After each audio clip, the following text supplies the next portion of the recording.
I like it. And it really looks good. They've done a great job of the finish. I mean, really, really good. We're gonna see how they do it here in a second. Hey, we are on location in Sweden. Flew across the pond to go see our friends at Hardcore Lures, the makers of the Pike Strike. They're also a distributor of all of the make lure products here in Sweden and the Norwegian countries. We're doing a bunch of seminars on lure making here in Sweden. It's been a lot of fun so far, but we decided to make a couple of lures for our trip. So Henrik, show us about the new lure that's coming out of Hardcore. Yeah, this is a new model coming up. It's looks like a smelt. Just test fishing it. A little bit different than the bigger profile. This one rolls a little bit more. That one, what was the intention for that other than the different profile? We want to have a complement to that with a slow motion instead of the Pike Strike. And the other one that you told me about was a big predatory fish, the prey fish, is the roach. Yeah. And I didn't even know what a roach was. I had to ask Larry and actually Henrik, and it was, so what we did, we actually designed a minnow style bait that kind of mimicked what the roach looks like, and that was the lure that we did. First time on location for a lure or a set of conditions, you really don't know how you want to fish it or how you're going to need to fish it. So I wanted to make something that was really, really versatile, something that we could actually make into also a paddle tail, you know, so we could actually just have a straight paddle tail version of this bait. We could put it behind a big shaker head if we were fishing like muddy or grass. So we wanted a bait that we made that was a little bit more versatile, that we could fish in a lot of different capacities. So we're gonna go out and fish them and give you the highlights of our trip. Let's do it. Let's do it.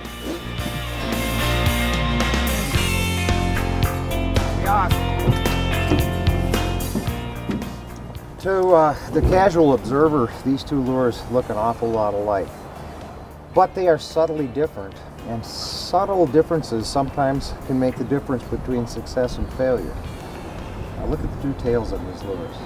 They look similar, don't they? This one, because of its design, is going to paddle. This one you'd think would paddle, but no. Because of its design, this tail actually sort of rotates. A little different sound, a little different look, and sometimes a subtle difference can make a huge difference in your success.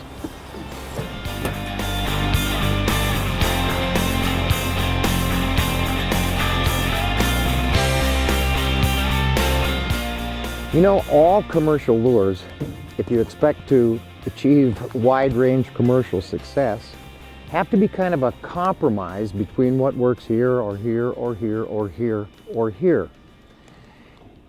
One of the reasons, and maybe the most important one of all, that lure makers that are really into this make their own lures, is that they can fine-tune to their specific locale. And sometimes the little fine-tuning turns a good lure into a magic one.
Jag fiskar Pike Strike nästan som ett jerkbait. Kör små twister, pausar och så twistar igen.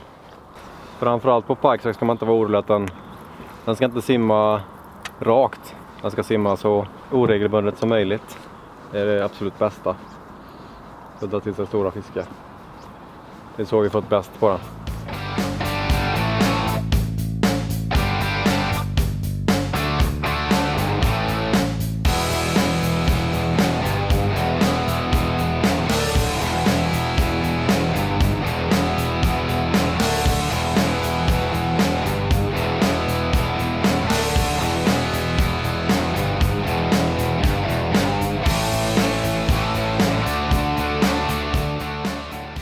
There are several things to consider that you may not think of other than just the way a lure looks.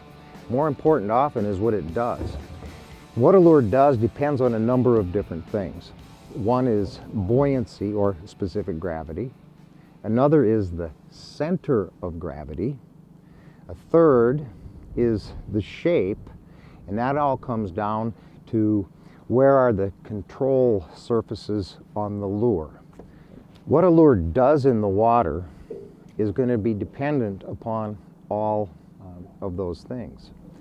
Think of it as a lure is like a kite, and any control surface on that lure is like the surface of a kite. But a kite's in the air, a lure is in the water. Water's a lot thicker than air. So the tiniest change in a control surface makes a monstrous change in a lure. And the trick is training that control surface to do what you want it to do, and the lure behind it to do what you want it to do as well. The lure itself can be the tail of the kite, or the top of the lure can be fashioned so it becomes the control surface, or you can put a lip on it, it becomes the control surface. The angles and the relationship of that control surface in relation to the body shape of the bait is really where you have to begin. No matter what lure you're using, two things. We have to attract and we have to trigger. Some of the qualities we build into the lure are designed to attract, others designed to trigger. The best ones, of course, do both. So all of these various options that you have in terms of making your lure wiggle wide, wiggle shallow, sink fast, float, or suspend are the things that add up to what it makes to inspire the fish to open his mouth and eat it.